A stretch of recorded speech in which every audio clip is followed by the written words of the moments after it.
আসসালামু আলাইকুম। আজকে আমি দেশি মোরগ রান্না করব, সাথে থাকবে ছিটরুটি। মোরগটা আমি কেটে ধুয়ে পরিষ্কার করে নিয়েছি রান্নার জন্য।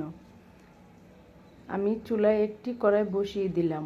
পেঁয়াজ কুচি, তেজপাতা আর সরিষার তেল দিয়ে আমি মশলাটা ভালো করে লাল করে ভেজে নিলাম। আদা রসুন বাটা, ধনিয়ার গুঁড়া, লবণ, মরিচের গুঁড়ো, হলুদের গুঁড়ো, একটু পানি দিয়ে মশলাটা আমি ভালো করে কষিয়ে নিব। আমার ভিডিওটা যদি ভালো লেগে থাকে সাবস্ক্রাইব, লাইক, কমেন্ট, শেয়ার করে দিবেন এবং না টেনে পুরো ভিডিওটা দেখবেন। আমার মশলা কষানো হয়ে গেছে, এখন আমি মাংসগুলি দিয়ে দিব। আমি মাংসগুলো দিয়ে ভালো করে মশলার সাথে নেড়ে মিশিয়ে দিব। আমার মাংসগুলো কষানো হয়ে গেছে, এখন আলু দিয়ে দিব, কারণ আমি মাংসটা আলু দিয়ে রান্না করব।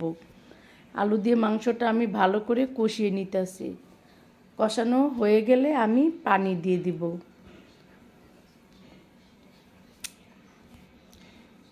মাংসটা সিদ্ধ হয়ে গেলে আমি এখন শাক বাটা দিয়ে দিব। শাক বাটা দিয়ে মাংসটা ভালো করে আবার নেড়ে দিব। এখন গরমের মশলা গুঁড়ো দিয়ে আমি মাংসটা নামিয়ে ফেলব। হয়ে গেল আমার মাংস রান্না। এখন আমি ছিটরুটির জন্য চালের গুঁড়ো, লবণ, পানি দিয়ে আমি ব্যাটারটা তৈরি করে নিব